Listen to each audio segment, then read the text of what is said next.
Hello, I'm Alex Jones, and I'm a radio and television host based in Austin, Texas. And for many years, I've been exposing the criminal activities of the global elite, also known as the New World Order. In past films, we've documented the centralization of power, the move towards world government, the attack on the nation state, self-defense, the Second Amendment, family values, that is, the family itself, as well as private property rights. But time and time again in my research, I come, well, eye to eye with something that's even hard for me to believe. And that's that the elite, again, the so-called establishment kings, those that know best, the visions of the anointed ones, are obsessed with the occult, from presidents to governors to the heads of industry. We've all seen the stories of presidents and first ladies obsessed with their astrologers making national policy decisions upon their recommendations, spiritual guides, shamans in the White House. My friends, it gets far worse than that. Now, I personally am a Christian, but even an atheist should be concerned about the information we're about to bring forward in this new documentary film, The Dark Secrets Inside Bohemian Grove. You see, for over 120 plus years in Northern California, in Sonoma County, on a 2,700-acre secluded redwood grove, leaders from around the world, prime ministers, chancellors, presidents, governors, again, the heads of industry, banking, academia, the media, Hollywood, only a select few, a little over 2,000 people, travel there to engage in bizarre, ancient Canaanite, Luciferian, Babylon mystery religion ceremonies. At least that was the rumors. And so I went to the library and got on the internet and saw many of the mainstream news articles admitting that world leaders do indeed go there, and they fly into San Francisco and other surrounding cities and drive out into the rural hills and mountains of Northern California, and that these stories have been coming out that they worship some 45-foot stone owl god. And then I began to read some of the documentation on this Moloch character of the Old Testament, mentioned many times in Leviticus. That's in the Bible. Why are world leaders traveling to the middle of nowhere to worship this thing? Well, I had to check it out for myself. And I'm proud of my team, Mike Hansen, Violet Nichols. They traveled with me there. We talked to some of the locals discreetly. We successfully infiltrated, with the help of some of the locals and Channel 4, World of Wonder, British television that teamed up with us. And I successfully infiltrated through the Secret Service, through the guards, through the Sonoma County Sheriff's Department.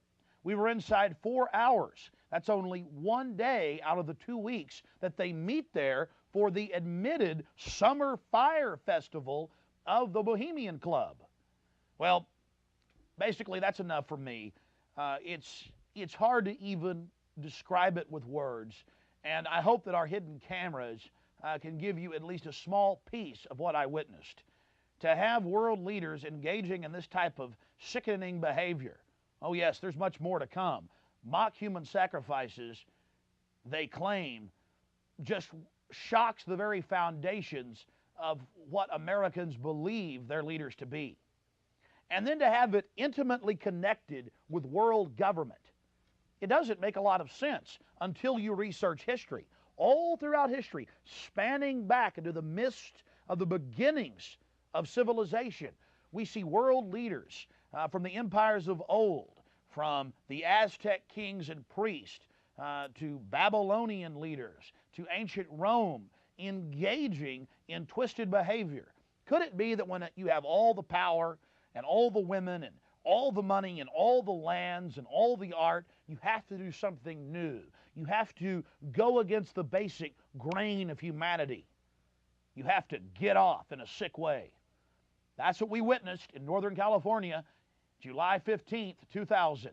Get ready to go inside the Bohemian Grove.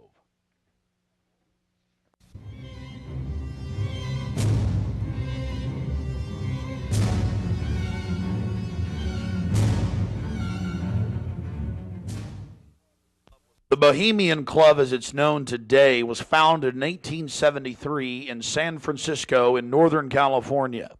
Many of the club's original annals, dating back to before the turn of the century, admit that local artists, writers, newspapermen, you name it, wanted a place away from the so-called backwardsness of the West Coast, the Judeo-Christian ethic.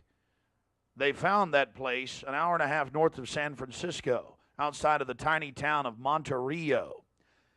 Their annals even admit an obsession with the occult and what they called druid rituals. Amongst the great redwood trees, they revived ancient ceremonies that in truth had their roots not in the Druids, but in Babylon itself. As the railroads brought commerce and larger populations, the prestige of the club grew until, in the year 2000, it is a gathering place for the world establishment, the elite. We're about to show you some of the key evidence documenting this. It is absolutely central to understand that these bizarre activities have been engaged in going back to 1873 and are not some new fanciful whim of the trendies on the West Coast. By the turn of the century, there was already a 10 to 15-year waiting list. Presidents from Howard Taft to Herbert Hoover were on the membership roster. Not to mention, later, famous war general Dwight D. Eisenhower, later to become president. The roster of the Bohemian Club reads like a who's who of the elite. Look at this photo taken inside the Grove back in 1963. There you'll see Ronald Reagan, and sitting two people over from him, later to become president, Richard Milhous Nixon. Frankly, we don't know if these men actively enjoy the things that go on inside the Bohemian Club. But one thing is perfectly certain from the evidence. They are forced to go and attend and take part in these activities if they wish to be elevated to the highest levels of the geopolitical power structure. Take George Bush Sr., documented member. And then, of course, there's his son. Now, the last four generations of Bushes have also attended the Skull and Bones Society at Yale, well known to be steeped in the occult. Then there's Bill Clinton, a frequent attendee. Upon closer inspection, the entire federal government at the highest levels is infested with Bohemian Club members. And it doesn't stop there. America's private run-for-profit Federal Reserve Bank, from its very inception in 1913, has been run by prominent members of the Bohemian Club. Central Bank Chairman Alan Greenspan was seen leaving the Bohemian Grove only 1 month before he was appointed chairman of the Federal Reserve. He had to be a made man to be a member of the most powerful cabal on the planet. Historical records are clear from major universities. The Manhattan Project was planned and instituted and run from the Bohemian Club. All of this going on in an atmosphere of bizarre revelry. You're looking at an illustration from a November 1989 issue of Spy magazine. Spy goes undercover with Henry Kissinger, Merv Griffin, and William F. Buckley Jr. The story was clearly a shill, meant to misdirect the intensifying media coverage that the Grove was getting in the late 1980s. The writer's spin is obvious. They're just masters of the universe, big frat boys blowing off steam. We'll get back to this article later. Because you can clearly see that the mantra in the spin story has been picked up as a front by all the local media. Sure, they're elitist. Sure, they have some bizarre rituals. But what's the big deal? They're just having fun. If that was the case, why would David Gergen, presidential advisor to President Clinton, resign from the Bohemian Club and 17 other organizations when it was revealed in 1993? Organizations like the Trilateral Commission, the Council on Foreign Relations, the Bilderberg Group. But it's not just the Washington Times and the Sacramento Bee. You're looking at an illustration from the pages of Parade magazine, February 22nd, 1981. This story was the most accurate and revealing, detailing the so-called mock human sacrifice. Former German Chancellor Helmut Schmidt wrote extensively in his memoirs, Men and Powers, a Political Retrospective, goes into great detail about the secret establishment running the world. The Trilateral Commission, the CFR, the Bilderberg Group, and of course, ladies and gentlemen, the Bohemian Grove, a place that he often talked about being a wonderful hideaway, a place to spend time with Nelson and David Rockefeller and to talk about world government and steering societies. On page 225 of Men and Powers, he talks about it being one of the most astounding places he had ever visited in the United States, and how that feeling intensified over the years with subsequent visits. The book goes on for page after page discussing the corporate, private, governmental infrastructure of world government. Going back to the Spy magazine spin piece, they have lots of rosy illustrations of drunken establishment types dancing around having fun with the rituals going on in the background. They even admit that they wear bizarre Ku Klux Klan-style robes.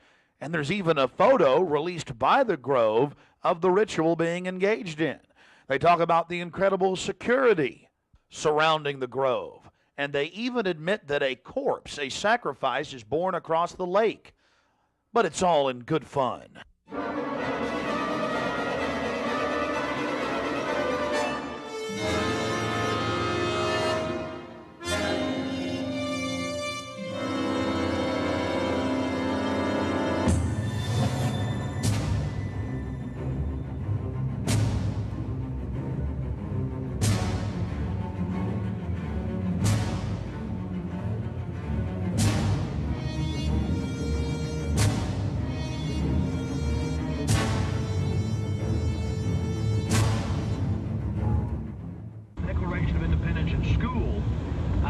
They say it's racist, yet all men are created equal, endowed by their Creator with certain inalienable rights, life, liberty, and the pursuit of happiness.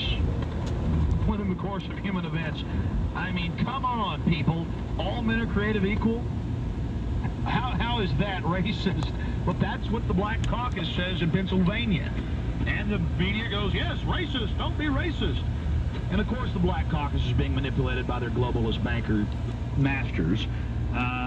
It's not even a black-white thing. It's just anything that's good for the country is racist, is backwards, is stupid. Remember the story I read last week? Then we're going to go to your calls. The review of The Patriot out of MSNBC. It's actually a review of the reviews. War of Words over The Patriot, Hollywood's horror over conservative family values is the headline. It says, The Patriot is right-wing hogwash bathed in an old, timely golden glow, writes Aaron Berger of the Washington City paper. Now the disgruntled homeschooling SUV buying. How you doing? Alex Jones. The Republicans have this deal every year where they've even admitted in the papers they burn satanic effigies, run around naked in the woods. Former presidents. It's called Bohemian Grove. We're going to go infiltrate it and get in and document what they're doing.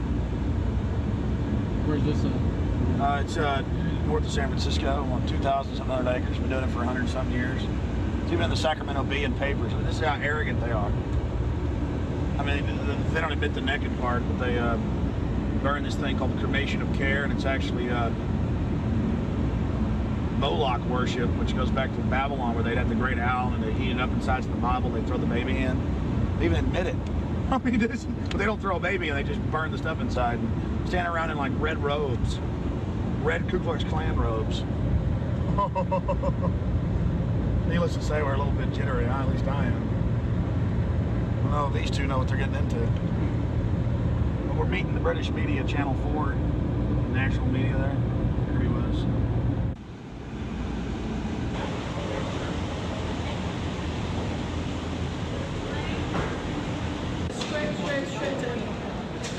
All right. Do you have your photo ID, Mike? International ID card, Hanson. Chuck Crosby. Chuck, good to meet you. I almost crushed my hand. I just, I saw you on the program the other day, and everything sure was good, and so forth, and I think more of them started getting involved. Well, folks are starting to wake up. That's what it's all about. I hear you talking. Yeah. I remember you saying the other day you were going to San Francisco. We're going to have your program live this next week. Is it a good tag for you here, Mike? We'll have it the following week. Yep. You want to check? Yeah, we got to check that. Okay. Well, it's already got a tag on it, doesn't it? Yeah. Bag's still plenty. Rodney plenty. Awesome. Thanks. Do you want to pick us up? Oh, wait, San Francisco. Chuck, you be careful, bud. You'll be happy. All right, let's Starting to like it. Hey, Violet. I'm starting to like it. you like that little camera? Yes. I know, but it's about you and your mission, so fork it over. Okay, let's go. It's me.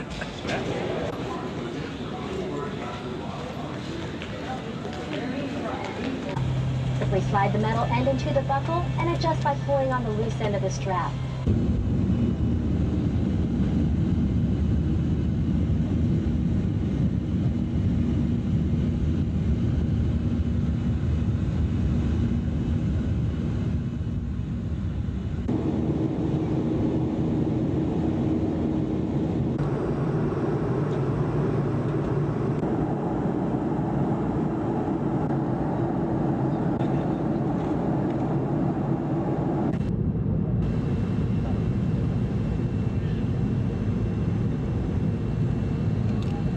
Is the Golden Gate too, honey?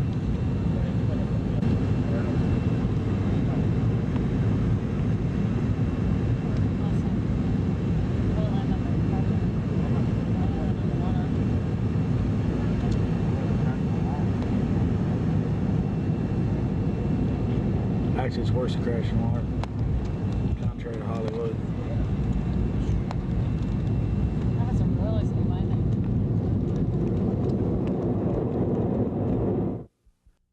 After landing in San Francisco at the International Airport, we traveled through the city, across the Golden Gate Bridge, into deeper Northern California. Northern California, home to the giant Sequoia redwoods. From there, north to Santa Rosa, going west on Highway 12, the gateway to Bohemian Grove.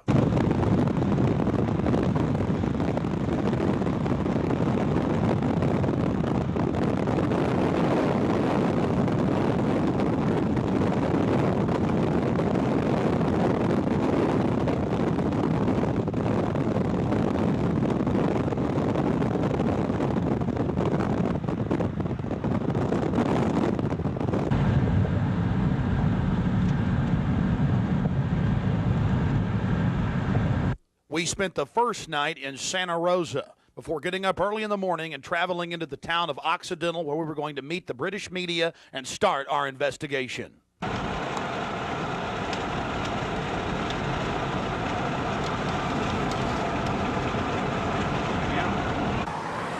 Well, here we are in Northern California, right outside the Bohemian Grove. The fruits of nature. But I'll tell you this, I don't worship it and sacrifice things to it. Let's go find out what's going on. Yeah. All right. Well, here we are, folks. Turning on to the Bohemian Highway and Bohemian Grove. We're going to find out what in the New World Order is going on here.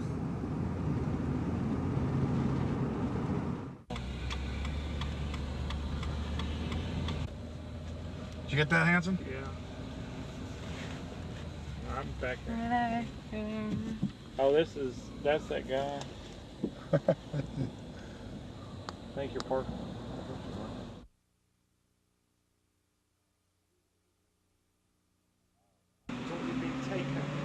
No, I tell you, it's beautiful out here during the day, but it is spooky at night. I don't know if you guys got some footage of it, but all the fog and the rest of it. So are you excited? Oh yeah, I really want to check into some maps and things, and I'm willing. I mean, hiking into 2,700 acres is not too hard. We need to get into the woods. We need to insert ourselves. We need to catch these people at their business. The old cremation of care. Their little Moloch or Maloch or Maloch's worship. I'm joking. That's a. Oh, they're spies, aren't they? Oh, you guys just got here too? Okay. There's people out here. Camera wars. Stereo. I'm gonna hang out in the woods till it gets dark. I've got a map. You guys want to look at this? My question is, the history. What do they do if they catch you in there? They have us killed. I doubt that. Skinned alive. I don't know. And they throw darts at your skin and body. Hanging upside down from a redwood tree. I doubt that. No, we'll see. No, I think they'll just check us out. Check them out. What about me? Because I'm a woman, I can't really sneak in, can I? I mean, You can't go I in. can. You've got to stay. I've got to stay. Yeah. I've got to stay behind in the spooky Occidental Lodge.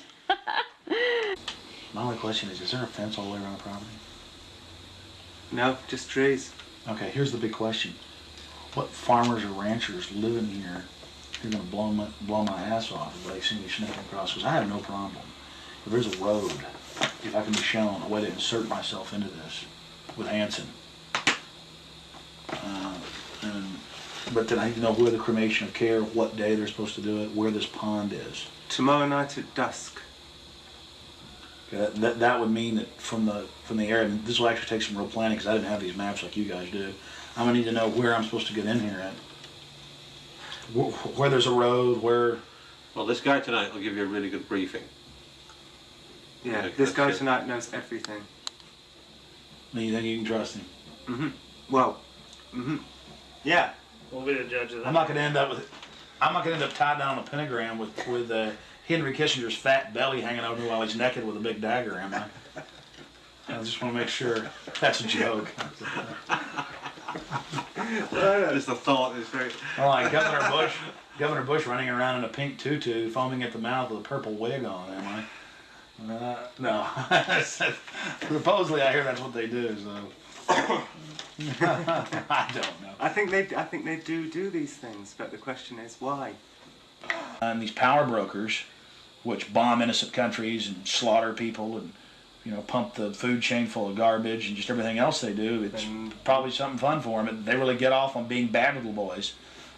And rule the world. I mean, this is, for some people, this is the secret room. Well, I mean, certainly in the whole class system, it's the pleasures of class. And now what class is, the power that you have is something different. And to me, I mean, from my research of Bohemian Grove, and you guys have obviously done more, I've read a lot of mainstream articles, alternative, talked to people, talked to some guests. It's really where people go in there to do whatever they want to do. So there are probably people sitting around fishing and probably people sitting around doing something completely different.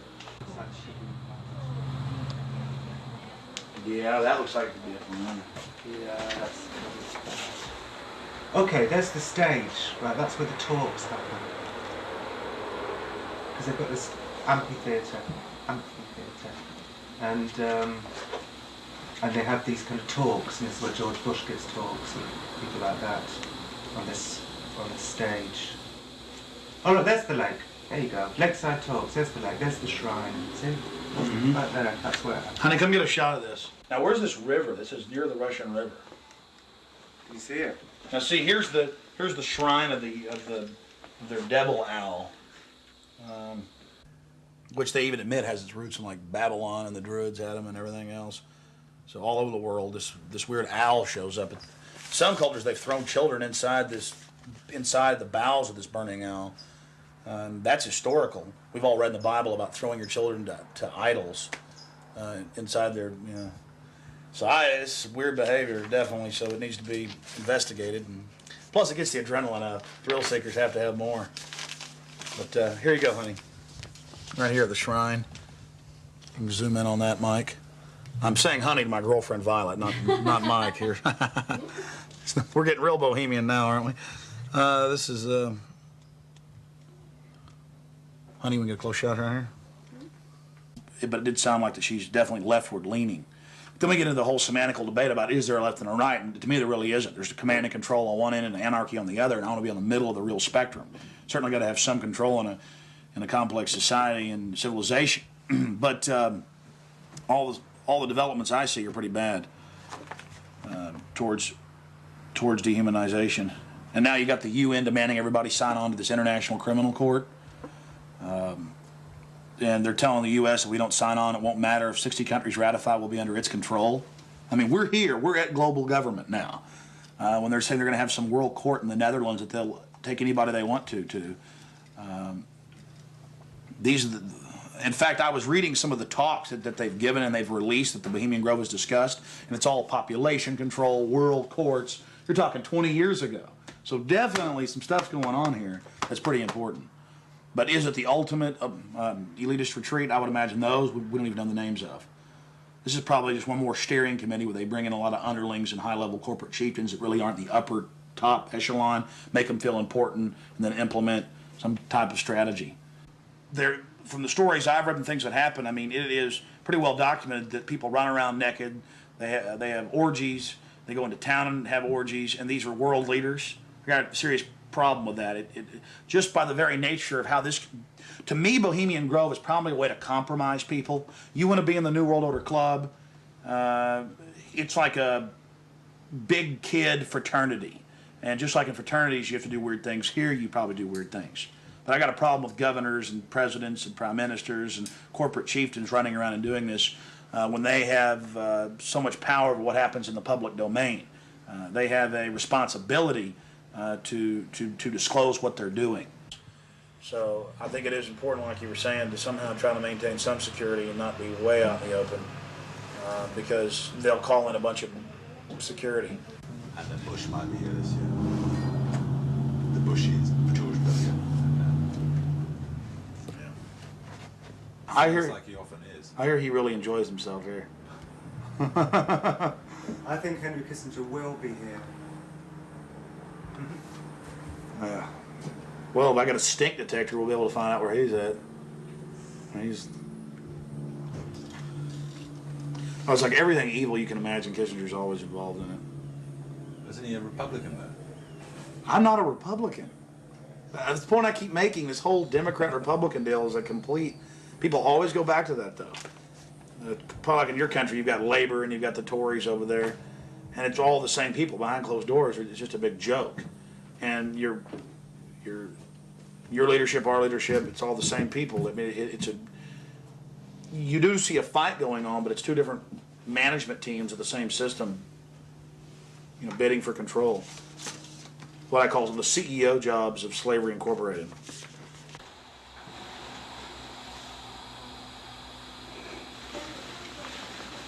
Do you worry for Alex, Violet? I do. I just, because Alex gets so impassioned by what he's doing that sometimes I'm afraid that he might be a little bit, reckless or maybe a little bit too fearless. I worry about Alex when he drives down the street to come home. Especially I used to worry about him when he had come home every night from the same, radio studio at the same time in the same car. And, I worry about him sometimes when he's late getting back in the studio and he doesn't give me a call. I mean, he is putting himself out there, but I think the fact that he's in the public eye as much as he is really, keeps him safe to a certain degree. So maybe something like this is, people might not necessarily know where he is right now, people that listen to the radio or whatever, so it's maybe a little bit more risky, and it's a little creepy at night up here in the woods, And you're definitely not dangerous. You're not going to do anything stupid this weekend. Well, dangerous to what? Dangerous to myself? Are these people dangerous? They certainly may be, but I'm completely nonviolent when it comes to just going out there and trying to get the information. That's what I'm trying to do. I'm an activist first and foremost, but also a journalist in that I'll make some jokes and speculate occasionally because I'm a radio talk show host. But when I say something that I believe, I have to be on target about it. But dangerous? I'm definitely dangerous to corrupt bureaucrats and their financial bosses that would like to control the American people on the planet. But not in a violent way. Not in a violent way. And for anybody that doubts we're in global government now or entering it, you've now got this UN criminal court. They're saying if 60 countries ratify it, then it doesn't matter if America doesn't sign on. Kofi Annan claims he has power to enter any country anytime he wishes. We've all read that, and seen it on television. So I'm fighting this global government. And long before global government came out in the open, in the last 4 or 5 years, they were conditioning the public that anyone that talks about global government is a kook, a weirdo, a terrorist, a racist. And now they're out on the nightly news saying global government's here, you better accept it, we're getting rid of juries all across the planet. The IMF, the World Bank, basically runs things now. The WTO decides what you can buy and sell and trade on the international market. But see, they've preconditioned us that it doesn't exist. They've preconditioned us that anybody that talks about this stuff and who is against it is a kook or a racist. because it doesn't exist. And then everybody's decided, well, I'm going to be culturally cool. I want to be in style. I want to be accepted. So even when they're hearing the news admit it and tell us how great it is, they've already pre-positioned it psychologically that it's not acceptable, it's not kosher to discuss it. Do you see the tactic they're using there? Mm-hmm. 5 years ago, I would laugh when I heard about black helicopters. I would say, I'm about taxes, I'm about corruption, I'm about getting local control back, I'm about states' rights, everything's coming under federal control. I was pretty mainstream, what you'd call so-called conservative. Then I saw the light when black helicopters started going into North Carolina. I started going into Florida. They fired into an all-night restaurant in Miami, just training, firing bullets into a place where people were eating. They started burning buildings. Police chiefs started throwing them out of their towns, San Antonio. All this started happening, and I said, whoa, this is real. And then I realized that I was preconditioned, even as a so-called conservative person who understood that the media lied. I didn't realize how thick the propaganda was, that they precondition us before they release something on us, that it, number one, doesn't exist in our minds with classic doublethink, but then it can re-exist at the same time if they say it does and it's good. So it's literally George Orwell's doublethink, and one has to have it to stay sane in this world. Well, I refuse to be a part of it. I mean, the news every day, black helicopters are a joke, they're stupid, the culture, commercials, movies. At the same time, almost every month in this country, they're attacking and terrorizing some town with burning buildings and terror. And I don't want to be part of their sick control freak system. I don't like these degenerate, inbred, New World Order crowd people. They're not going to run my life. They're not going to control me. And I'm going to try to expose them. And I think we've had some success doing that. Though, I know this, the Henry Kissingers, the George Bushes, those people, these are dangerous individuals. They've proven they're dangerous. They have no problem controlling and destroying entire societies. I just wanted to make sure that you weren't going to actually push any of them in the river or throw them into the owl. No. Hey, Violet, look how pretty it is. Uh-huh, sure is pretty. Mike, you enjoying yourself? A lot less spooky during the daytime. It's all foggy. Now we're going to take our British friends down into the forest a little bit later tonight. Let them gallivant in the werewolf-ridden woods. Joking, of course. They'll add me on there. Alex Jones, radio talk show host, believes werewolves infest Northern California. They've been seen dancing with grizzly bears. Small pixies have been even witnessed playing violins for George Bush. Don't know what to make of what's going to happen. I can't even begin to imagine what we're going to discover when I infiltrate tomorrow and try to get the cremation of care. Their Moloch worship, or however you pronounce it, some ancient pagan human sacrifice behavior. I don't know if they actually have the human involved. I certainly doubt it. I certainly hope not. But these globalists and elitists all throughout history, going back to the old empires, they like to, do more and more obscene things to, well, as some say, get off. So we'll see what develops. We're very close to the gateway to Bohemian Grove now. The first set of gates and security.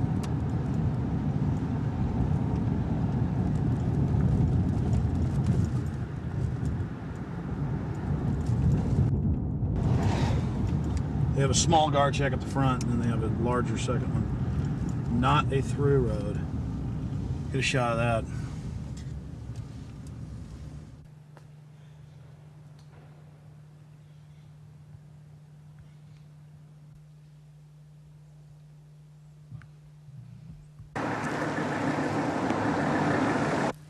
There's a guard gate right over it, a small guard gate, and then back further, an even more elaborate guard gate with surveillance cameras, you name it. Not a through road, ladies and gentlemen, right up here in Northern California.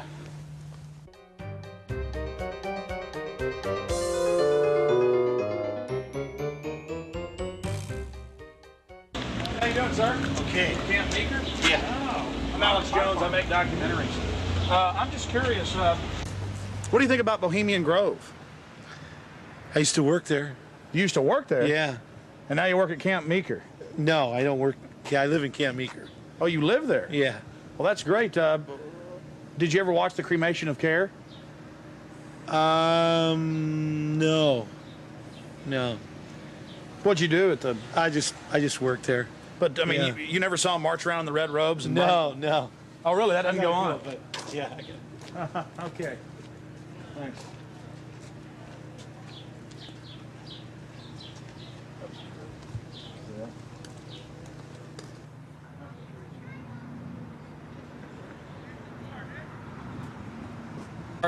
What have you guys heard about Bohemian Grove?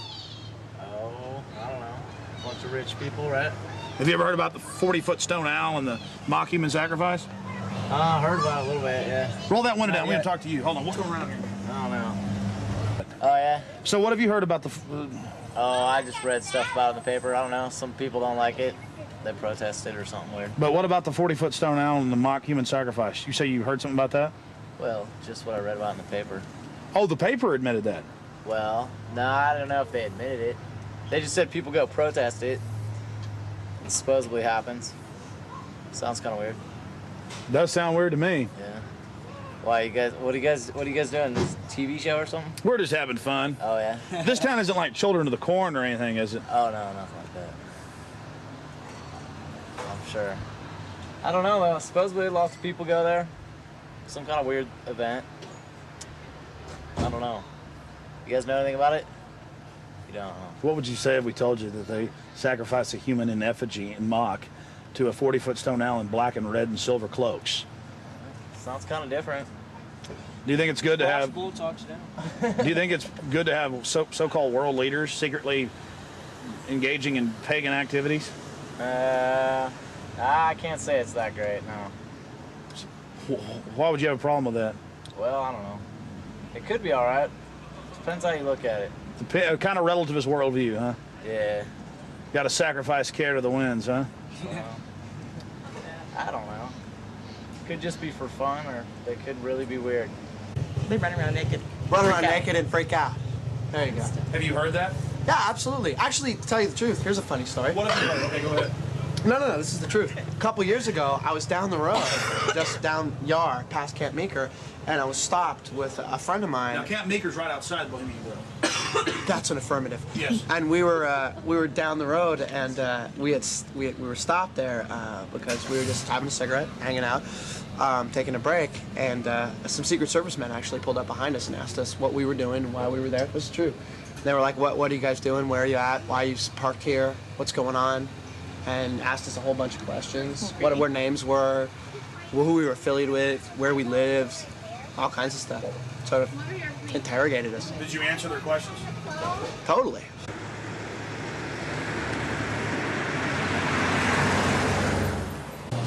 I don't know. We always hear there's like big, fat, rich guys with prostitutes there. Really? Yeah. What about the owl and the rituals? I don't know anything about it. Never heard about the rituals? Rituals. Ritual killing of a human sacrifice of a human? Nope. Never heard of it. What would you think if that was going on? I think it's pretty weird. Wouldn't be that surprised. I mean, it is our government after all. Hey, thanks for talking to us, bud. You know? Hey, I like your shirt. Declaration of Independence. Yeah. All right, man. Take care. All right. We're talking about the Bohemian Grove and trying to see what locals think about it. How it's all secret and all these fat cats there and the supposed strange rituals that go on. Are you a local? No, but she is. What do you think about the Bohemian Grove? Well, I know what to call it. Let's see. It offers a lot of employment. Offers a lot of employment? What's going on there? What kind of rituals do they do there? I don't know. We're talking to locals about what the rumors are. What are the rumors? About a big 40-foot stone owl and simulated human sacrifice. Oh, no. Oh, I don't know about that, but it's politicians that come, that vacation there. And it'd be really weird if politicians were acting like they were sacrificing people, wouldn't it? No, you can't trust politicians, you know. Oh, really? They might be doing it, huh? They might, yeah. Who knows? I mean, the politicians, you know. I hear you, bud. Hey, good talking to you. Right. Appreciate it. You guys take care. Good luck. Hey, those are some pretty flowers. Yeah, those are sweet peas. Those are real, folks. Yeah, they're real. You guys have a good one. You Enjoy the too. weather area. Yeah? Yeah. This area is in trouble. Yeah, we are. It's We in are. big trouble. No, this is a wonderful area of the country. We're just asking locals what they think of the Bohemian Grove. The Bohemian Grove is a wonderful place. Have you been there? Yeah, I've been in there a bunch of times. What'd you do, work there? Or Worked there, yeah. Yeah. You know when it's the most wonderfulest time? Is when nobody's there. Oh, it's a beautiful area? Yeah, yeah, very beautiful. It's got big trees. Have you ever been there for the cremation of care? No. So you've never been there for the rituals? No. You ever heard about them? Yes. What have you heard they do, sir? Nothing. They got that tree that looks like an owl. Tree that looks like an owl? Tree or rock, or it's a carving, or it's where the stage is. But have you heard what they do during that? No, I have no idea what they do during What would you that. say if we told you they burn a human being in effigy? They don't really do it. They burn it in effigy. I don't know what that means. Well, they have like a dummy that looks like a person under a black blanket. Huh? They take it up there and burn it. Oh, I don't know. Pretty weird. Huh? Pretty weird. Yeah, I've never seen that. How long you lived around here? I don't know. How old am I?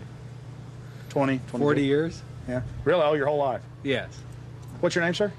My name is Raul. Lizards. Yeah, this is vital roots. How long has Vital Roots been here? Couple years. Couple years. The Bohemian Grove. Yeah. Yeah, I think a lot of politicians, a lot of big wigs making a lot of big decisions. Oh, really? Do you think it's good that they get together in secret and make all these so-called decisions?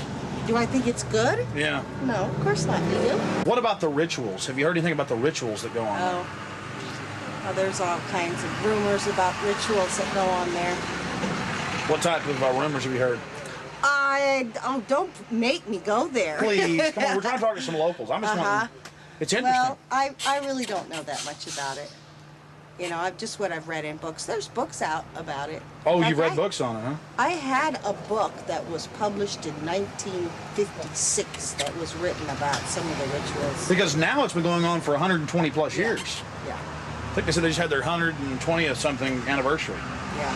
What would you say if I told you that there's a 40-foot stone owl and that they burn a human being in effigy, not in real life, but in effigy? I wouldn't believe it. You wouldn't believe it? Nah, I think it's a bunch of garbage. So you doubt there's a stone owl, and you doubt that they... Well, I wouldn't doubt there's a stone owl. Maybe there's a stone owl, but I wouldn't think that that's kind of, rumors it's rumors, what the word implies, pretty much. Just a conspiracy. Yeah, it's just a bunch of hearsay. Pure conspiracy theory. Whatever. Well, first off, how long you lived around here? Approximately on and off 32 years. Oh, really? So most of your life? Mm-hmm. What have you heard about the Bohemian Grove? It's where all of the, like, FBI and you're talking about the Bohemian Grove. Yeah, it's like the quote-unquote elite and presidential retreat. Have you heard about the rituals that go on there? No, I haven't. Well, the people who have more money than the rest of us in the world are a bit different. They're stingy. They want to hoard it all for themselves. And they think they're going to go to heaven. They're not. Because they don't know how to provide or do as Jesus told them to.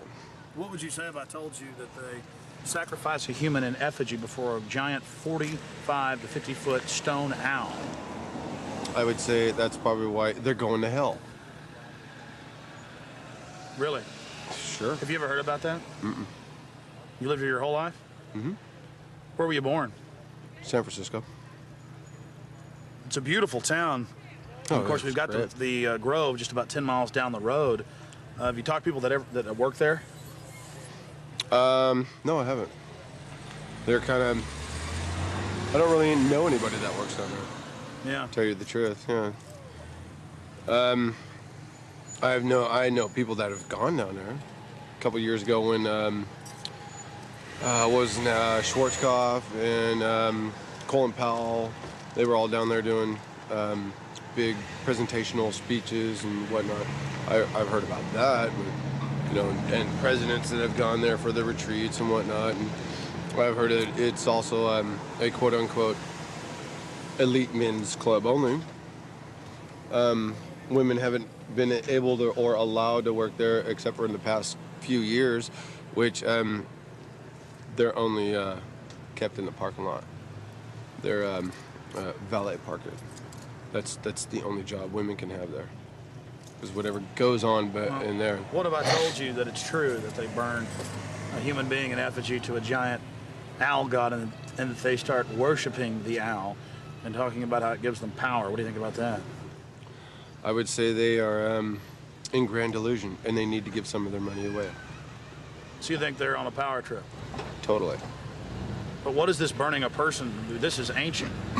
Did you know that thousands of years ago, different societies would have large metal hollow owls that would throw children into them? I would say they're quite satanic. Or on another level, if you will, more demented. It's very, very sick. These people, we're talking about billions, and then we're talking about governmental control. Is it bad to have something that's secret, elite, and pagan at the same time? Yeah, sounds like Satan's building his cult. Satan's building his army.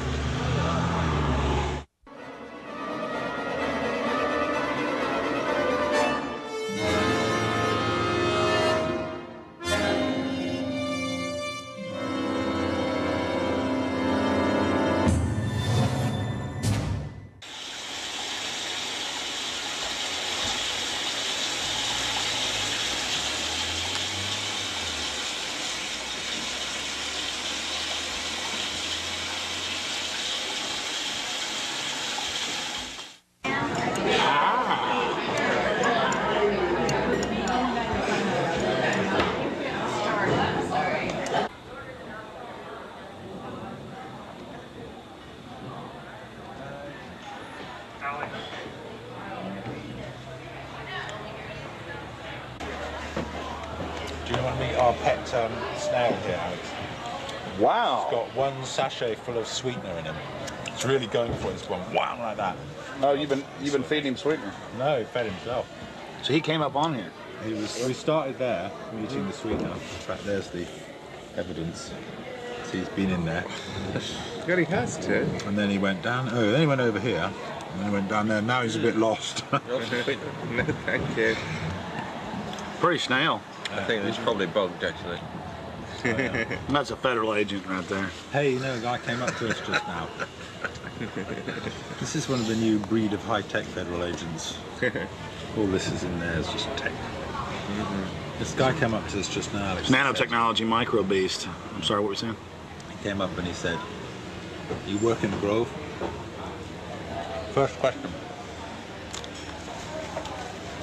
He said, "You work in the Grove?" Yeah, and he had a big bushy beard, and he looked like he'd had a lot of acid in his life. Really? Don't What'd know you that, say? no. I said, yeah. And he said, oh yeah. And then he started talking about the weather for half an hour. So we don't know what to make of it. Now, yesterday, you were talking to an Australian who lives around here now. Yeah. He was talking about the FBI. Yeah, this Australian we met yesterday. He's been here for 3 years, and he says that about 2-3 months ago, the whole place was saturated with men in black, FBI, Secret Service, and everything going up and down the roads, checking everything, checking houses, everything from bombs and stuff. And then they all disappeared, and they were looking out for undesirables in the area who were persuaded to go. That was his story. And now we're going to talk to him. And now we're going to infiltrate. I think we should go and see what we can see. The public has a right to know. They do. The public may have a right to know, but the people in this cafe, I think, shouldn't know. I agree. Well, you've got to go in up the road that says no through road, because we've got to sit in the car and get a shot of you going up the road. So you've got to go in. You've got to be the guinea pig. But you're a brave man, Alex, aren't you? No problem, yeah. So that's cool. I wouldn't ask a man who wasn't as brave as you. All right, it's no big deal. I'm just gonna go in and make sure everything goes good. I'm sure you guys will come right through fine too. My only concern is figuring out the right type of baggage to carry this in, also still shot cannon. Well, I personally would recommend that you wired yourself up with your what's it called? Hidden camera. Yeah, your hidden camera that's in the shape of a pager. Problem is, we got some stuff on it last night. We checked it out, but it's very unwieldy, not trustworthy. Right. If I can just get in the woods with this, it's over. That's true. And even if I'm going early now. I'm probably going about 3:30 with Mike, and we'll just hang out inside in case they throw me out. I'm still getting back on the property. Oh, so you're gonna go in way before Rick gets here? Yeah. Ah, okay. Well, cool. Well, we'll just sit in the car. But I mean, you understand why? It's not because I want to hang out in there all day. It's because I've got to get in. Because if they catch me, then I'm gonna got to sneak back in. Mm-hmm. Yeah. I will not be stopped. You know, I went with Big Jim Tucker from the Spotlight to a Bilderberg meeting last year. But that was my first time, and we got chased away by men in dark glasses, and you know, I was a bit scared then. But I feel safe with you, Alex. Well, Tucker's a good writer. Oh yeah, I like Tucker. All of this connects It kind to... of defeats the motive of it just being a tie and a pager. Doesn't it? But the whole thing is that, I guess, if you have it all inside your bag, because you've got... Yeah, it's really only about like and that. And this is TV, so you get good quality, I guess. I mean, all the wires condense in like that, and they just run right up, and it's no And big so deal. everything would, of course, just fit right in my little bag. Oh, I see. So that's what. Right. Yeah, everything goes in here like this. This whole hideous mess goes inside like this. Stuff on top of it. And maybe the wire, because you do have to have like the microphone up somewhere, would kind of like maybe feed through the shirt or be poke a hole in my shirt or whatever.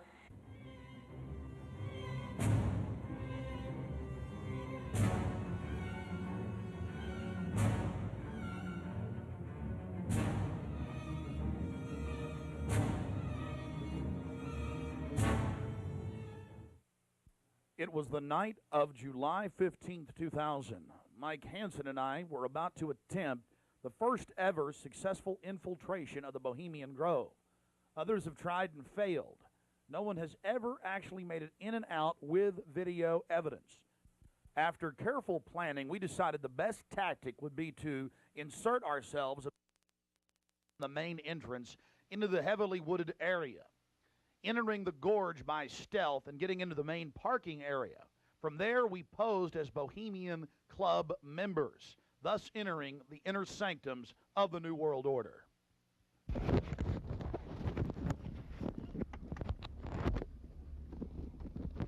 That's perfect. Leave it just like that.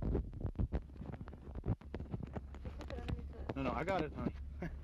Here's some brain on them. Okay, here we go. Well, that's good. Yeah, that's good dogs.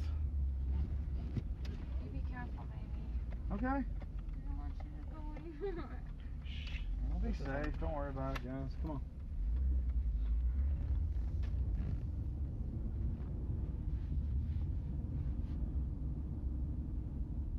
O'clock, 11:30, 12. Yep. And then 6. Should I wear my sunglasses? Whatever you want. Go lose It's not that bright. And we go left.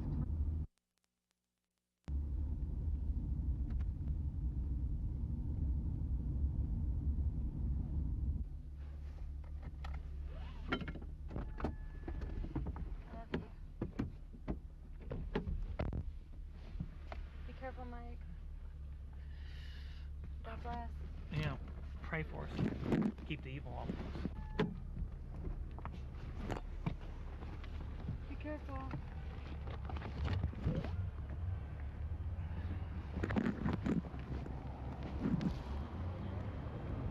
Yeah, let go.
walk on up here for a second.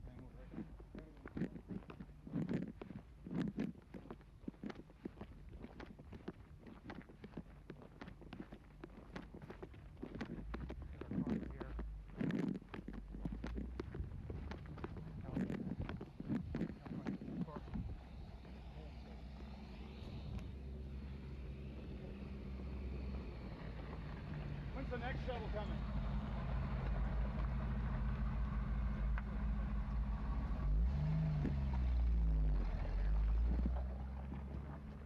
No, but when are they supposed to get here?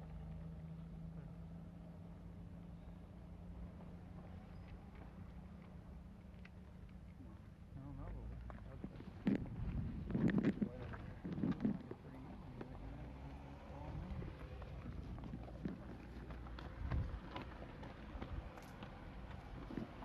That's all right, Mike. Come on. Where are you going?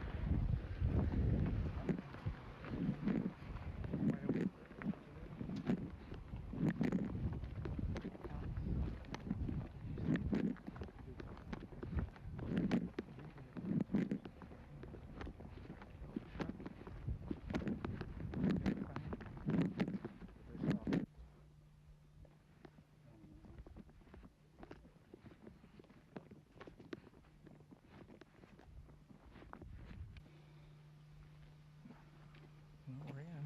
Can you talk to them? Well, we're inside the Bohemian Grove. We're actually not inside yet, Mike. Well, we're in the parking lot. That's pretty. Yeah.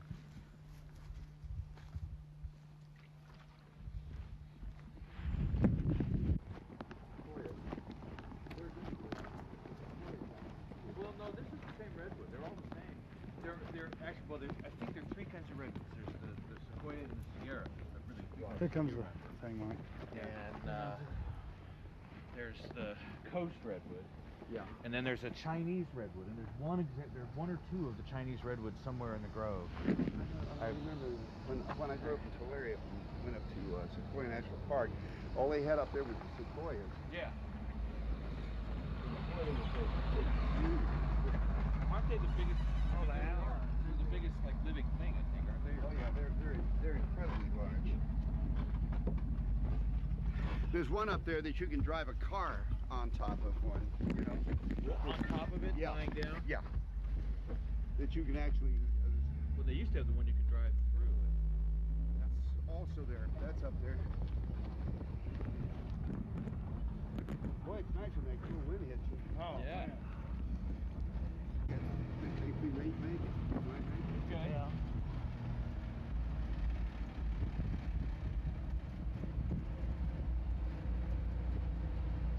How much did the road cost? This thing? No, the road. The rope? The road. The road. That you bought? That. Oh, road. Oh, rope. It was 88.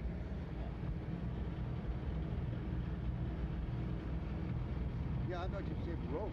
Yeah, that's what I thought. I thought rope and rope. Yeah. Can't hear anything with this wind. And look at this thing's seen some years. Pretty nice, actually. Yeah. This is the oldest one, isn't it? Yeah. Other than maybe that little red one. Yeah. Bye-bye. I think when you go to heaven, they have buses like this here. I think you're right. Thank you. Go ahead. Oh, no, go ahead. Let's see if we got one up here. Yeah, is there another one coming? That's my spot.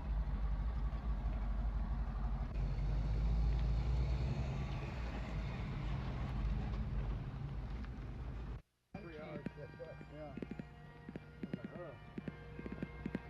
It's like chicken with water.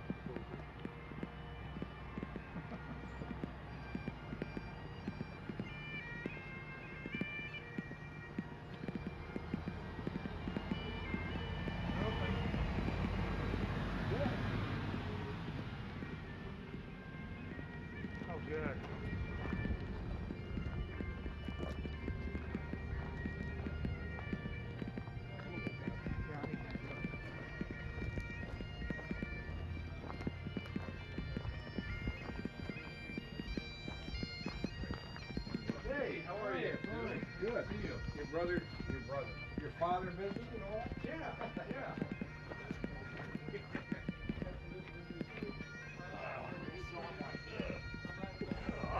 So that Marty thing was like.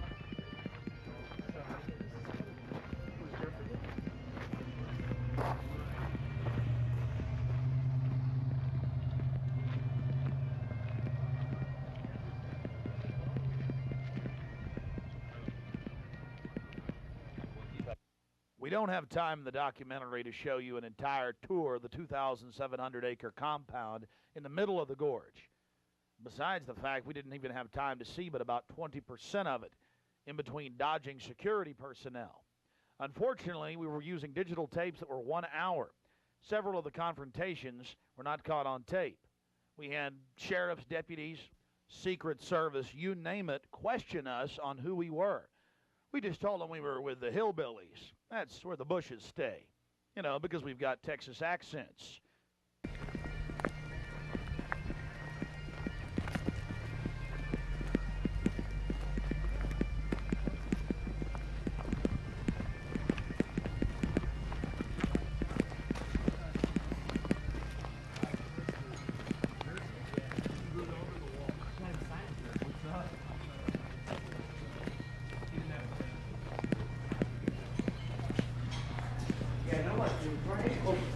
Close the bathroom in the corner right over there.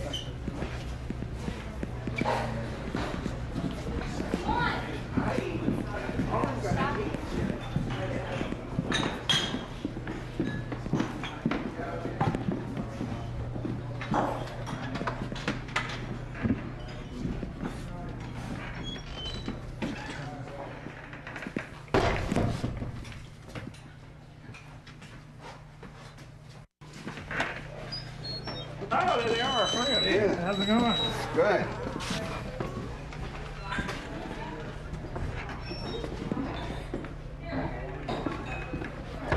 Oh, that feels good. Oh.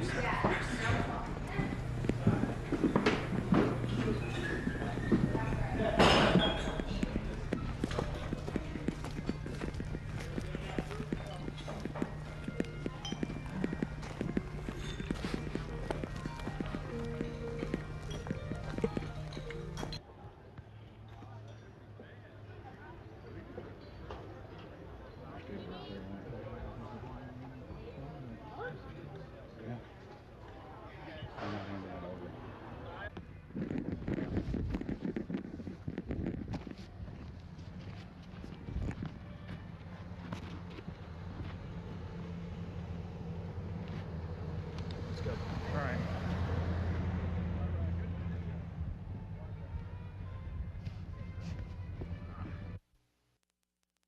Just one of many signs sporting French with skulls adorned with other trappings of death. We also saw signage with Latin and other ancient languages. Now we're about to let you see a little bit of what's going on with the great owl. Oh, that's nice. That's the owl. I guess I gotta find this. I'm getting this. I'm getting bold. This is the owl. I'm getting this, Allie. Let's get out of here.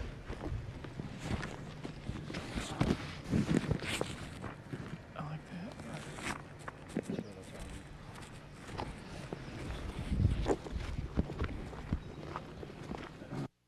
Here you can see the bottom of the stone owl with the altar and the eternal flame, a Aladdin lamp-style urn that continually burns year-round, we're told.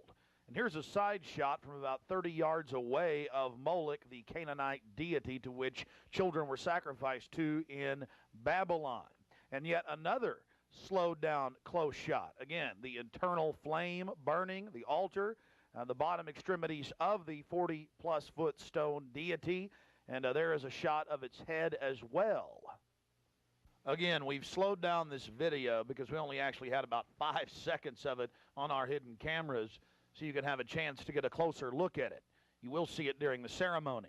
Speaking of the ceremony, we were on the left-hand side of the lake, about 150 yards downstream beneath those large redwood trees. Much of the ritual you're going to witness took place on the right-hand side of the lake and at the northern tip beneath Moloch. Keep in mind the scale of the idol compared to those giant redwood trees. It's at least 45 feet tall. Now, the daytime vantage you're witnessing is basically the vantage that we shot the ceremony from at night. This is America, and it's been going on for 120 plus years in Northern California. This is not some new fad. We're talking about something deadly serious with its roots in ancient history.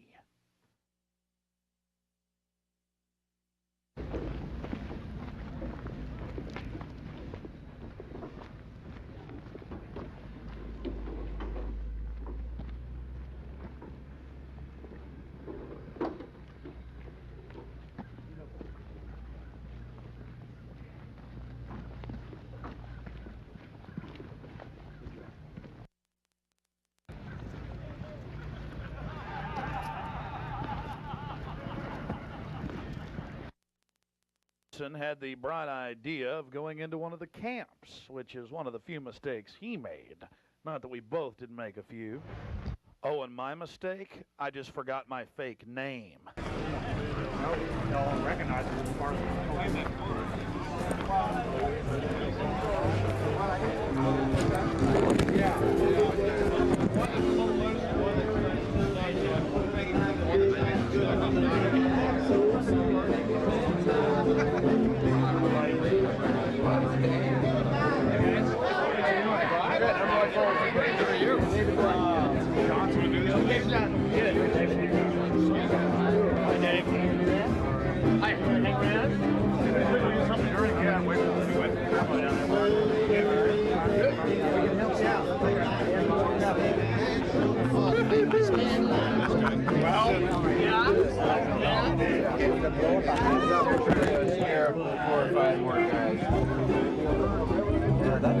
We may have to.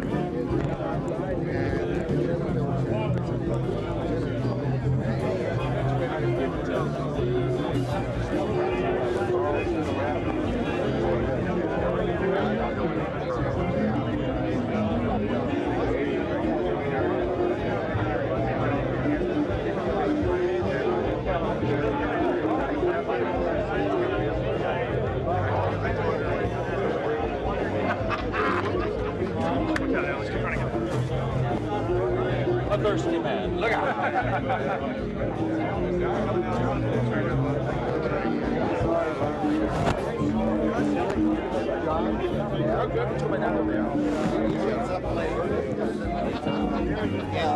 I'm sorry.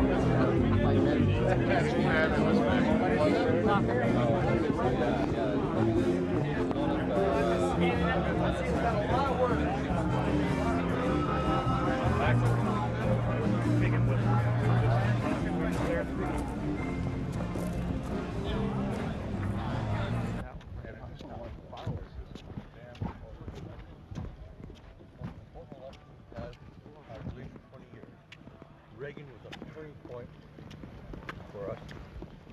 Didn't realize at the time it was.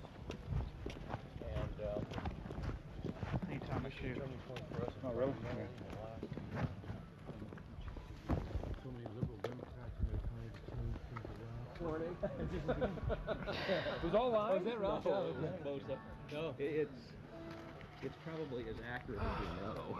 Yeah.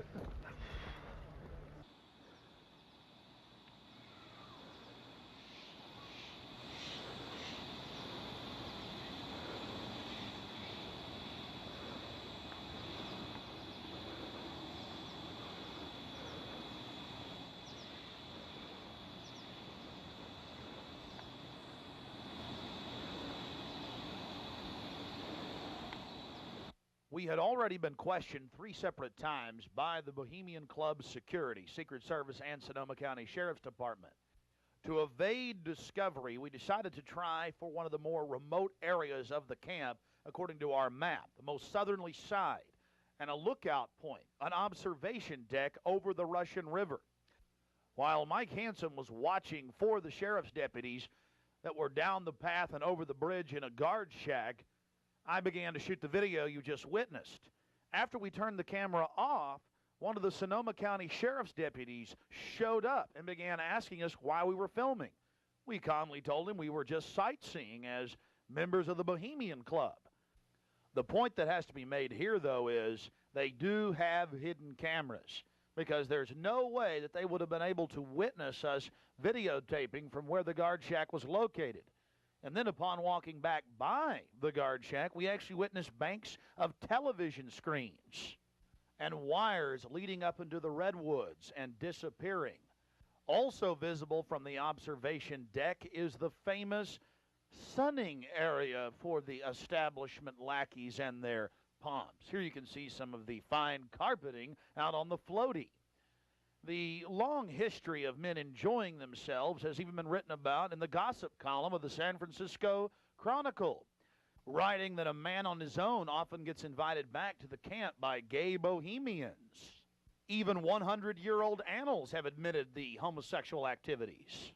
After escaping the sheriff's department, Mike and I traveled high into the hills to wait until dark and the beginning of the cremation of care ceremony.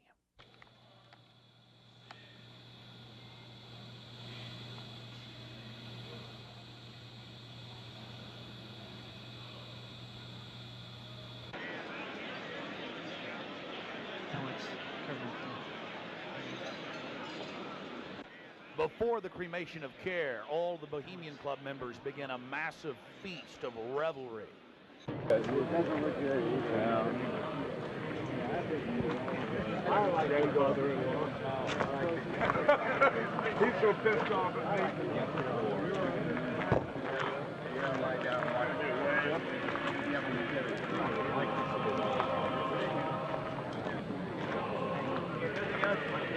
When you're walking away with somebody in the house,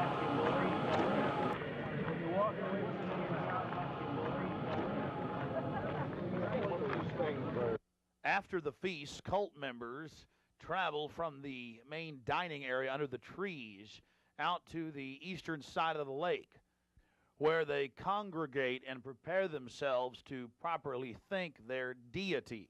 Again, the 3,000-plus-year-old Moloch.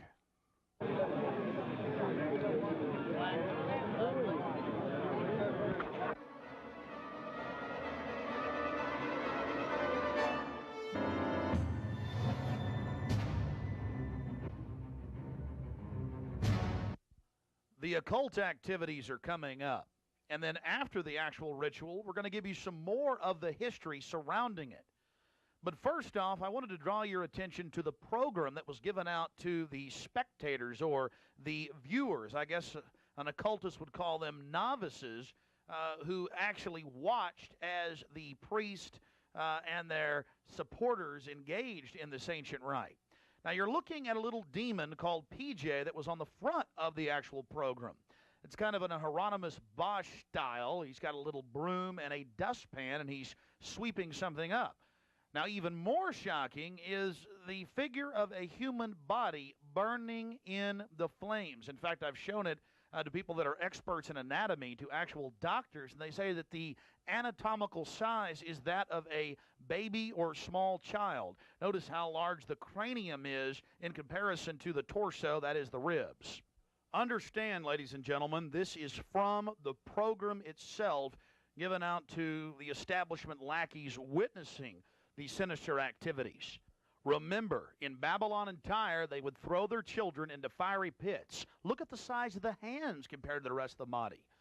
Only children show these anatomical details. Now, of course, it's been airbrushed in, but it shows the psychology of those conducting these criminal activities. Now, this is the only skull we actually caught on tape. We've blown it up for you over one of the major meeting houses. Of course, it's not a real skull. It was extremely oversized up on the signage. The point we're trying to make here is the entire compound was literally infested with symbols of death, skulls, owls, you name it. At long last, here it is, the cremation of care unveiled.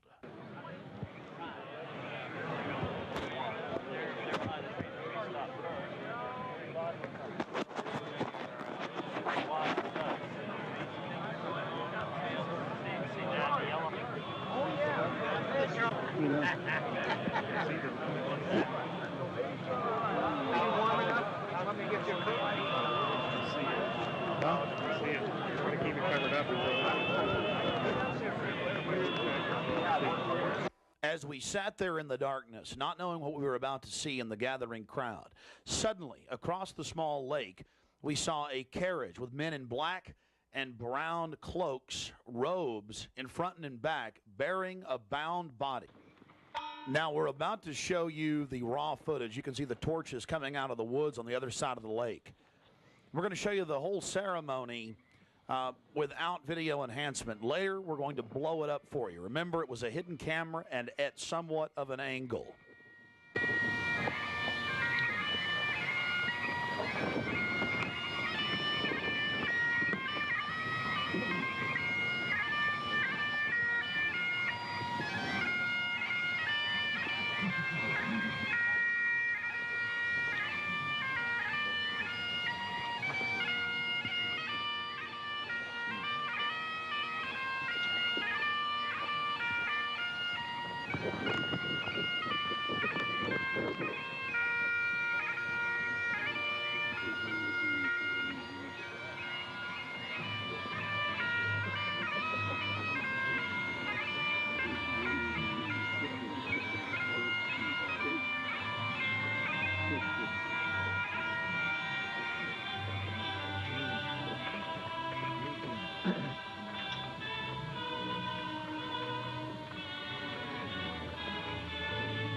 Something particularly pleasing was happening for the Bohemian Grovers with whatever developed with that crowd of men in black and brown and the bound body on the back of the buggy. They drove behind big black tarps they had hanging out of the trees. There was lots of smacking on lips of in bizarre enjoyment by the crowd. We still haven't made out exactly what was going on, but that a real sacrifice may have actually been developing according to some occult experts.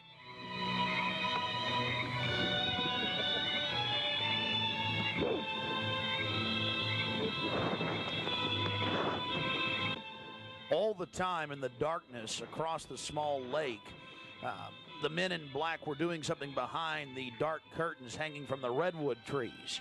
Then after about 10 more minutes of music, suddenly all around the owl activity began. Here is the main central part of the ritual.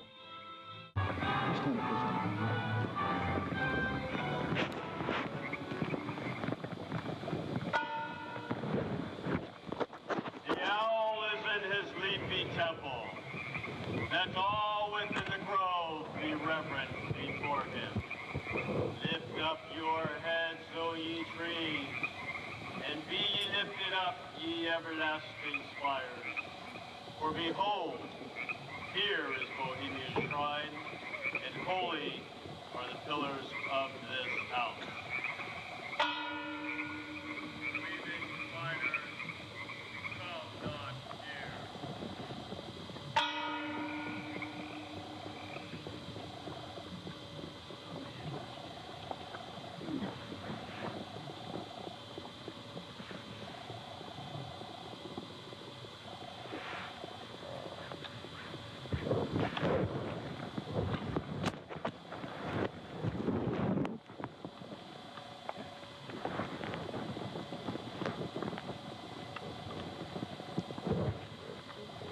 Hail, Bohemians!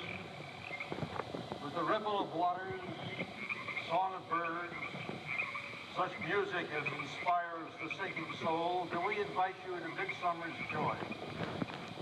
The sky above is blue, sown with stars. The forest floor is heaped with fragrant drift. Evening's cool kiss is yours. The campfires glow. The birth of rosy-fingered dawn. Shake off your sorrows with the city's dust and cast to the winds the cares of life. Let memory bring back the well-loved names of gallant friends who knew and loved this grove.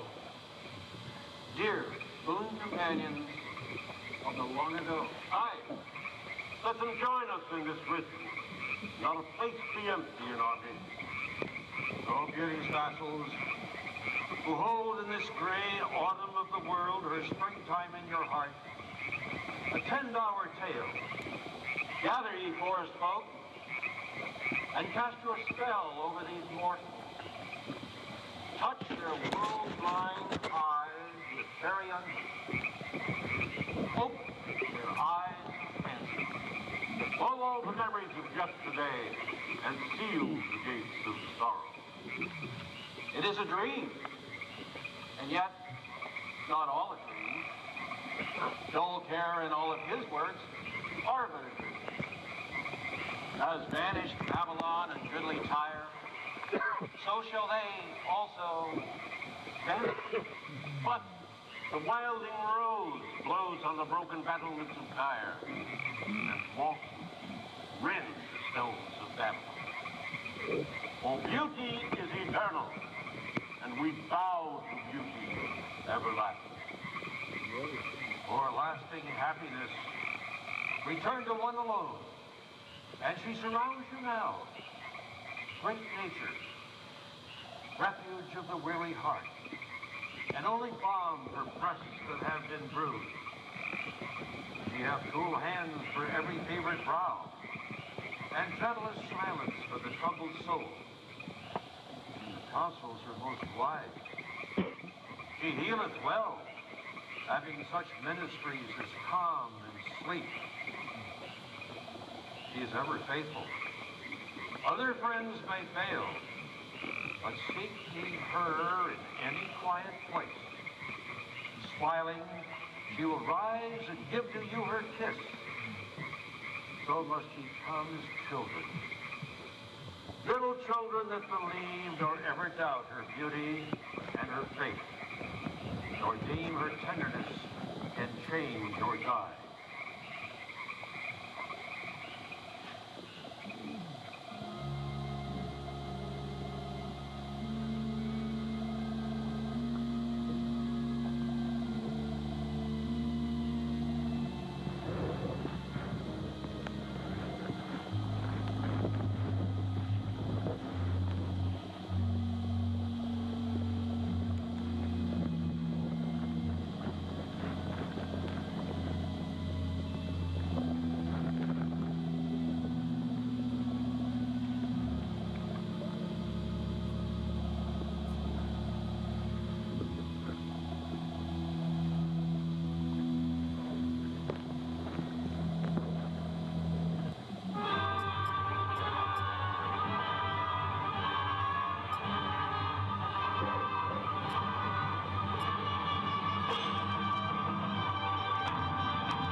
Bohemians and priests, the desperate call of heavy hearts is answered. By the power of your fellowship, dull care is slain.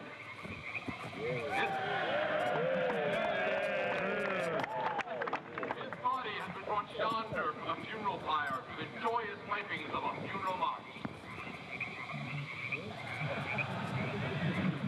Our funeral pyre awaits the corpse of care. There we go.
Here you have the boatman. His face was painted up like a skull, bringing the bound body across the water. Again, we'll have enhanced video of this later. And let's see if you can pick up all of the different occultic meanings in the speeches you're about to hear.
Thus buried across the shadowy tide, in all the ancient majesty of death, no death, arch enemy of beauty.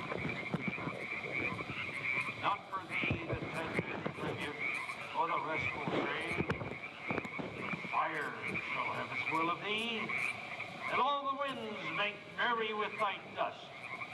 Bring fire!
When will ye learn that me ye cannot slay?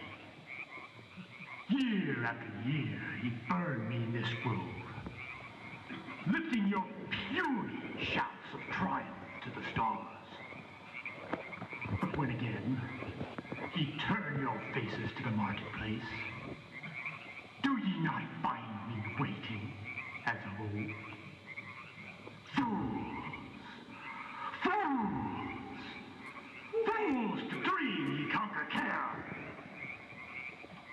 Nay, thou mocking spirit, it is not all a dream. We know thou waitest for us when this our sylvan holiday has ended. We shall meet thee and fight thee as of old, and some of us prevail against thee, and some thou shalt destroy. But this too we know, year after year within this happy grove, our fellowship bans thee for a space. Thy malevolence which would pursue us here has lost its power under these friendly trees. So shall we burn thee once again this night, and in the flames that eat thine effigy, we shall read the sign, Midsummer sets us free. Ye shall burn me once again.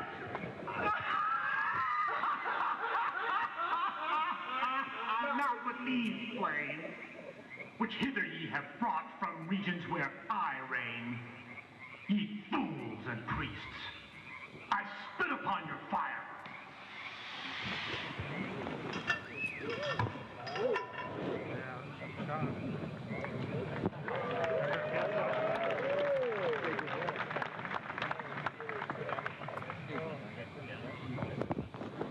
Thou, Princeton of all mortal wisdom, thou of Bohemia, we beseech thee, grant us thy counsel.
Great owl of Bohemia, we thank thee for thy adjuration.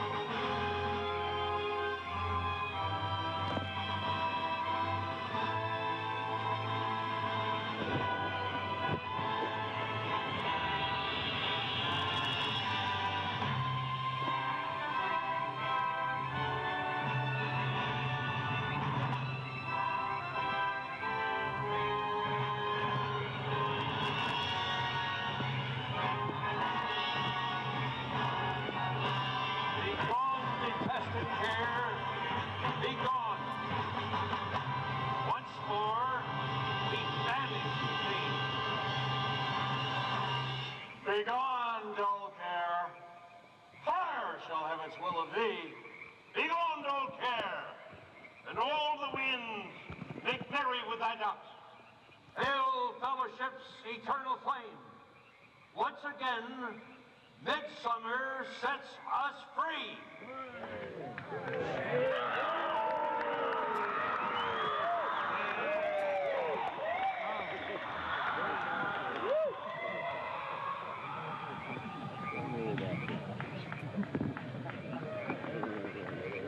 There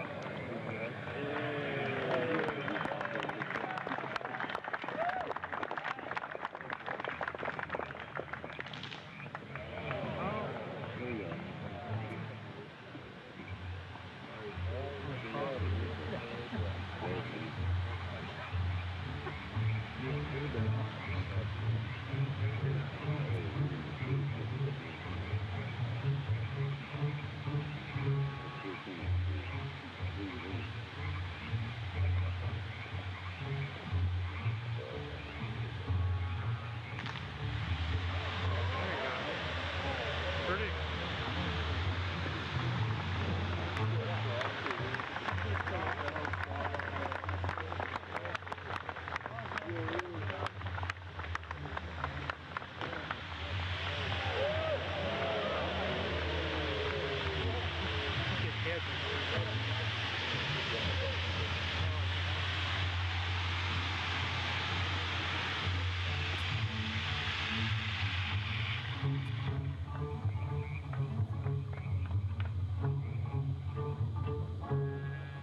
Now we're going to get to some enhanced video, and we'll go play-by-play through some of the more occultic statements, like we shall read the sign in your burned effigy, the bound body. That's exactly what the Druids actually did. They would roast cats, goats, oxen, horses, and watch the pain of how they died, and from this extract some type of mystical energy force or power, and also be able to tell the future.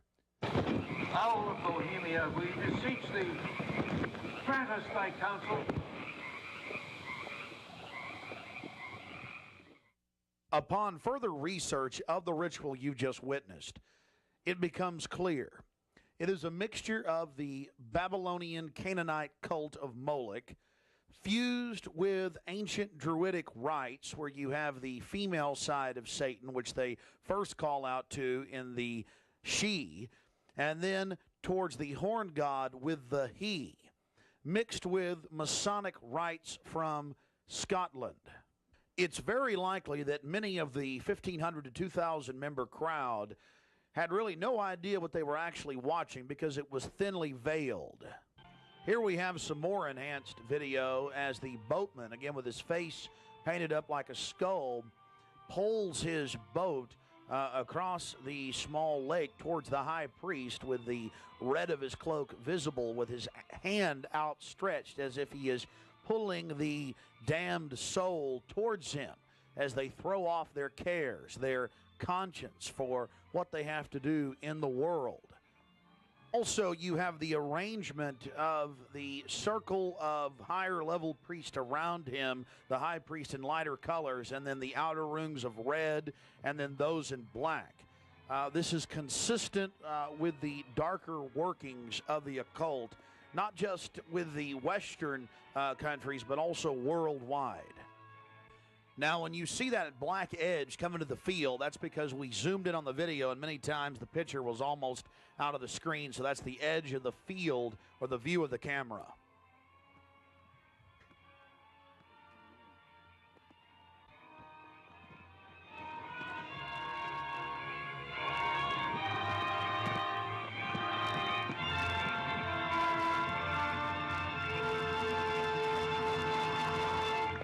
We'll get back to more enhanced video of the ritual here in just a minute. But remember PJ, the little demon down in the corner, the left-hand corner of the program, sweeping up the ashes with little horns? And how can you forget this? The image of a human body burning on the altar. Again, this is what they were handing out to those that were witnessing these macabre activities. But again, from Babylon on into ancient England, the word bonfire, meaning human sacrifices being thrown into fiery pits, turned into today's bonfire. After the sacrifice, members of the cult would sweep up the ashes of the victim and use them in future rituals. One of the things that is extremely obvious by looking at the program handed out to Bohemian Club members is the person creating the program had a deep understanding of the occult. Here again, you have a little demon, PJ.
Time malevolence which would pursue us here has lost its power under these friendly trees.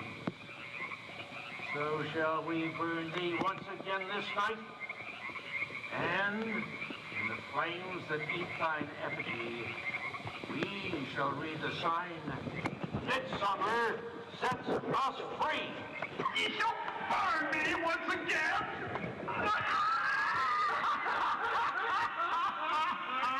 Not with these flames, which hither ye have brought from regions where I reign.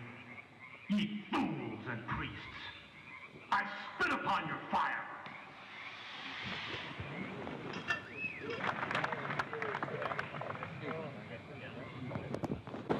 Thou, prince of all mortal wisdom, owl of Bohemia, we beseech thee, grant us thy counsel.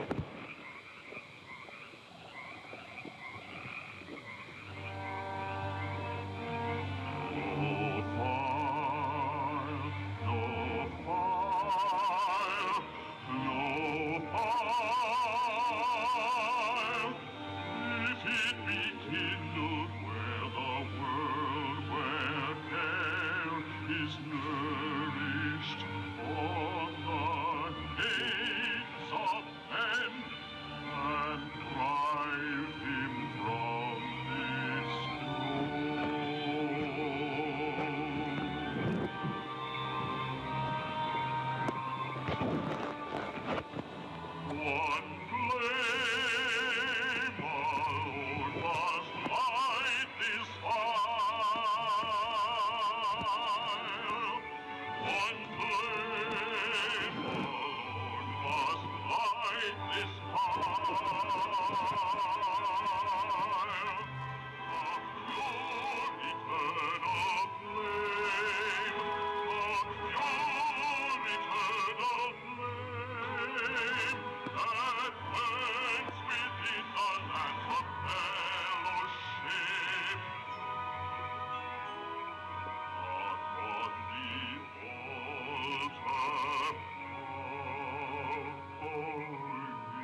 thee for thy adjuration.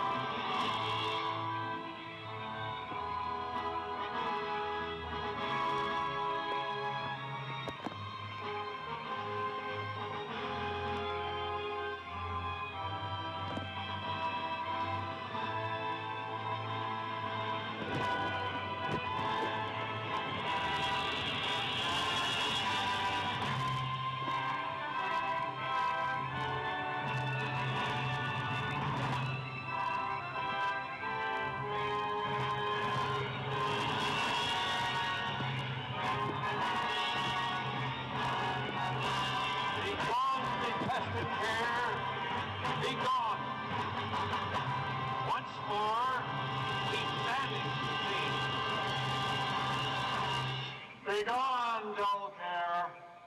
Fire shall have its will of thee. Begone, dull care. And all the winds make merry with thy ducks. Hail, fellowship's eternal flame. Once again, midsummer sets us free.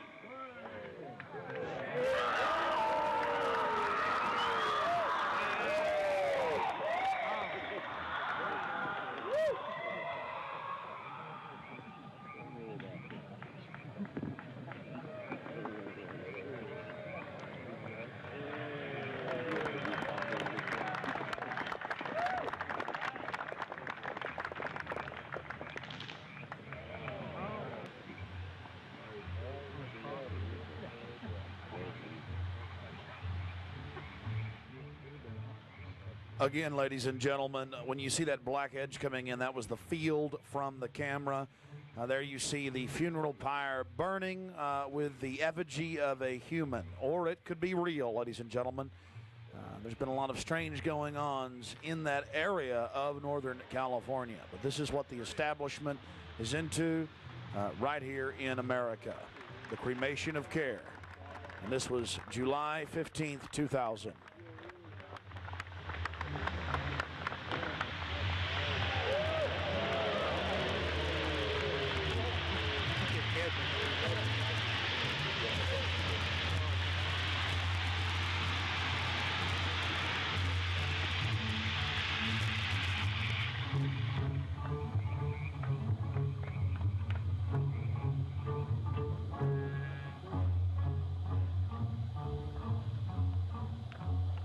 These people are deadly serious, those taking part in the ceremony.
Another point, the pyrotechnics you're seeing going off were being released from beneath little wrought iron crosses about 1.5 feet tall.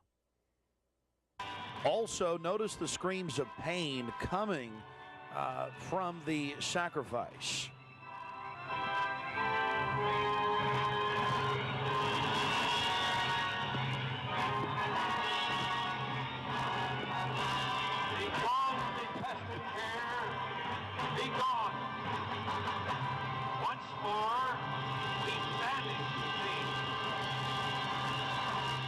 Begone, dull care. Fire shall have its will of thee. Begone, dull care. And all the winds make merry with thy ducks. Hail Fellowship's eternal flame. Once again, midsummer sets us free.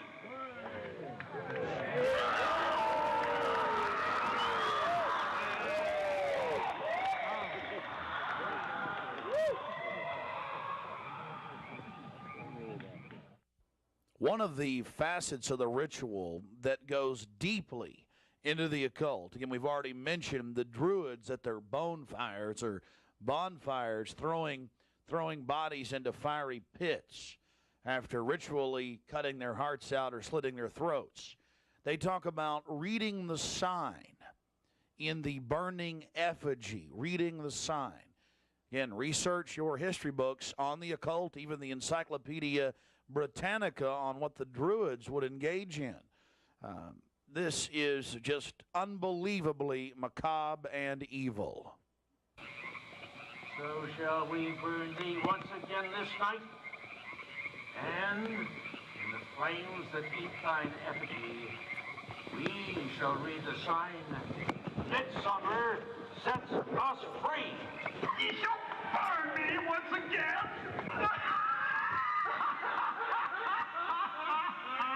Not with these flames.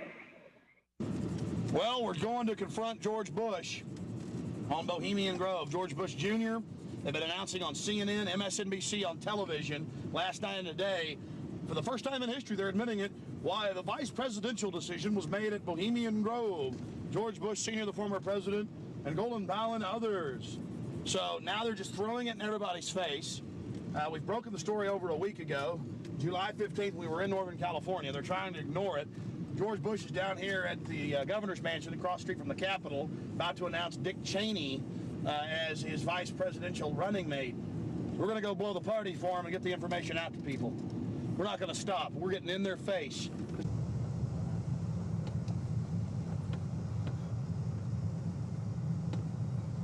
I want to make it clear that I'm neither Republican nor Democrat. But the facts speak for itself. George Bush Sr., Jr., even their grandfather Prescott Bush were all members of the Bohemian Club. So we dropped by to, well, let them know that we're fully aware of their activities. This is massive. This is how George Bush dresses up. Right here. We got him on tape. This is how they dress up. Right here. In red and black robes. A little more pointy, though, like the Klan.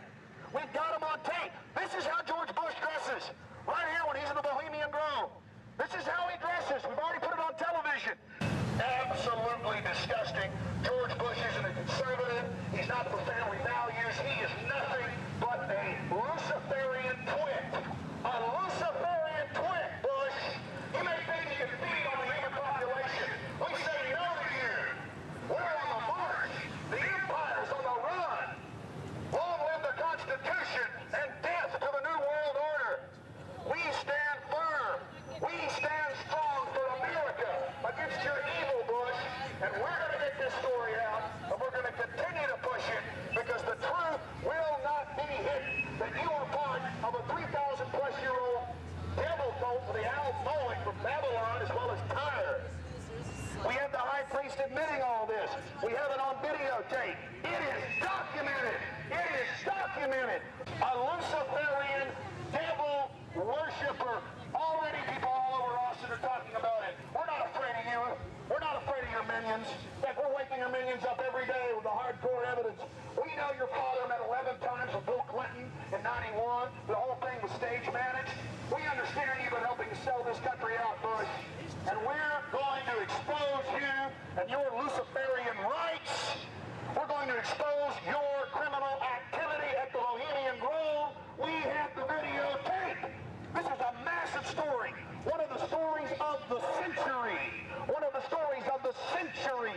How you had the Luciferian cult for 121 years in Northern California. I went inside for the cremation of care. I witnessed the entire debacle. Many of these Secret Service agents have been in. No doubt, protecting these people inside of this system. As we near the end of this film, it's important to understand that we did massive research on the occult. And one of the libraries we visited was that of Professor Tex Mars of Aeronautics.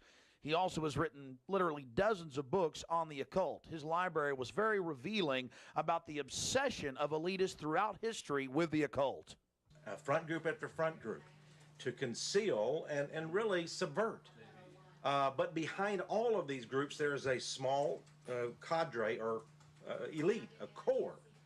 And what you have done, I think, with the Bohemian Grove is you have exposed one of the premier organizations of the whole New World Order arrangement, you might say.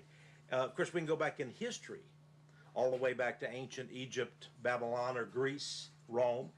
And I think you're going to see sort of the roots of the Bohemian Grove, but particularly in the Illuminati era, originating during the French Revolutionary days. You know, there we had the actual order of the Illuminati with Adam Weishaupt and all of his evil philosophers, let's just call them, Voltaire and the others. And that has come up all the way to today. Hitler, of course, was a Bohemian. I think it's more Babylon mystery religion. All of the elements are there. Of course, even the owl is a symbol of ancient mystery Babylon.